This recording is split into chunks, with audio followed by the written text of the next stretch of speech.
Good morning. I hope your day is off to a great start, and I hope you're having a wonderful Thanksgiving weekend. And Thanksgiving is what this little message is all about. Sometimes we have events in our life that just are worth repeating. And this is a story I've told many times, but it's very much relates to Thanksgiving, and I hope you can appreciate this story, even if you've heard it maybe more than once. Um, and so I'll get right into it. It's a story that has something to do with birds. Okay, if I asked you what your favorite bird is, I'm not sure that many of you would say, "Oh, put up your hand, a crow." It's crows. I love crows.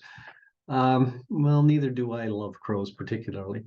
Um, but this story is all about an experience that I had with a crow. And it all started on a summer day. I was watching a Blue Jays game, sitting in the living room. Probably was a Saturday, and this happened probably 20 years ago. It's quite some time ago.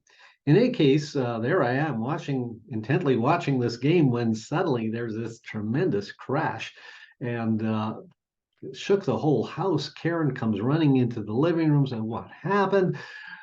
Frankly, I had no idea what happened. I got up, went to the window, and there was this crow lying on the lawn. Um, so apparently, the crow had crashed into the living room picture window. Anyway, slipped on my shoes, went out to see what this crow was, how he was doing. And he was not doing well.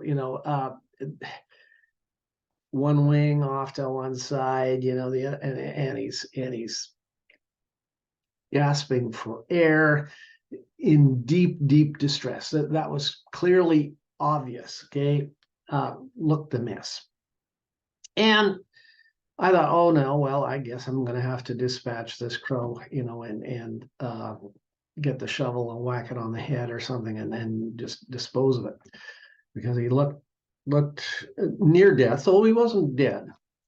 But before I could carry out my murderous plan, uh, we happened to make eye contact. I made eye contact with the bird, something you shouldn't do if you're planning to kill it.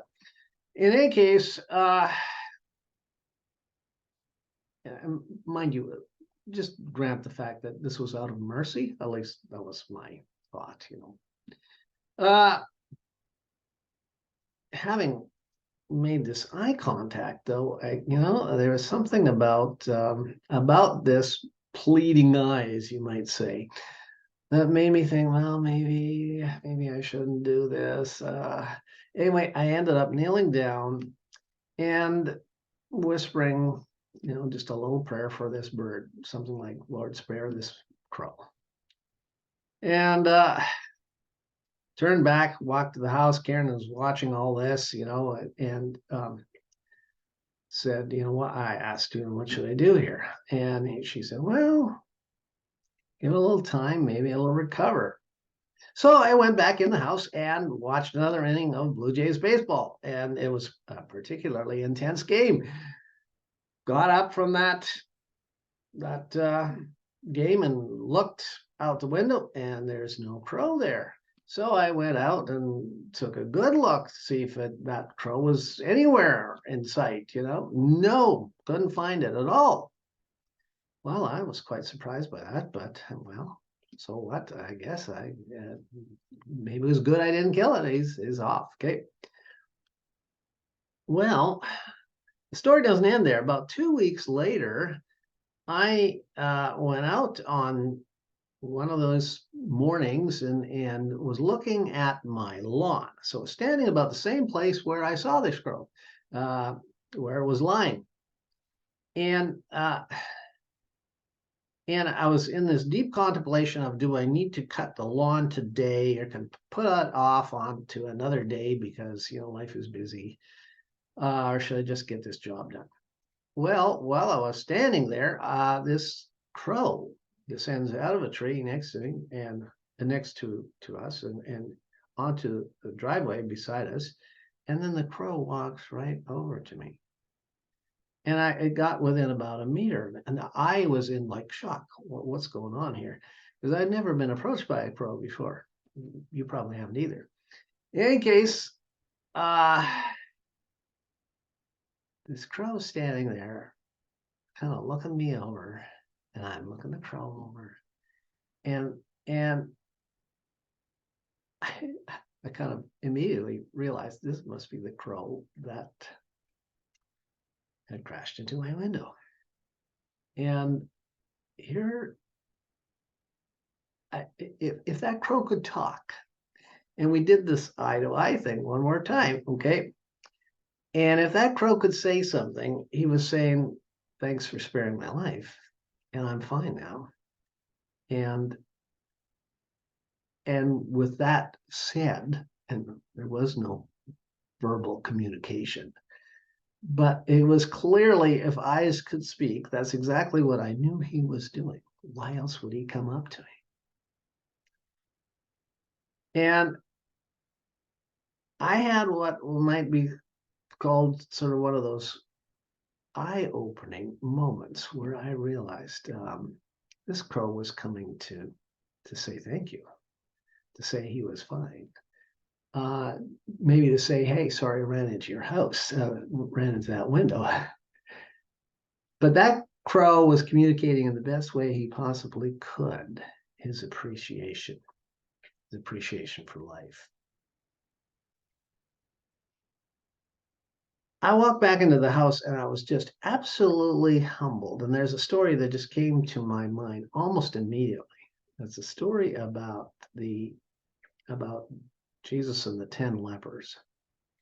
And those 10 lepers, and I'm just going to read it out of Luke chapter 17. I'm going to slip my glasses on because it has some real application. Luke chapter 17 begins at verse 11. On the way to Jerusalem, he, that's Jesus, was passing along between Samaria and Galilee. And as he entered a village, he was met by 10 lepers who stood at a distance and lifted up their voices and said, "Jesus, Master, have mercy on us." When he saw them, he said to them, "Go and show yourself to the priests." And they went and they were cleansed. Then one of them, when he saw that he was healed, turned back, praising God with a loud voice. And he fell on his feet at Jesus' feet.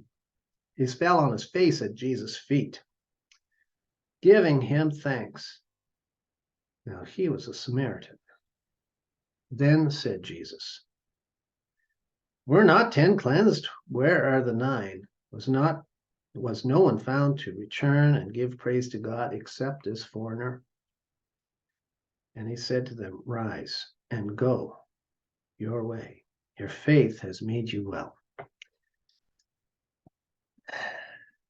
So the one leper returned. I think far too often I am like the 9 lepers. I don't return and give thanks. God is so good to us. He spared my life. He spared it more than once. And I've been lying in a ditch, crumpled, so to speak, at various times after running into some kind of obstacle. Maybe you have too. During those times, in those moments, we need to give thanks to God. We need to return when he brings us out of that mess and give him thanks. So that's my Thanksgiving message, and I hope you'll apply it to your life. God bless you and have yourself an amazing week.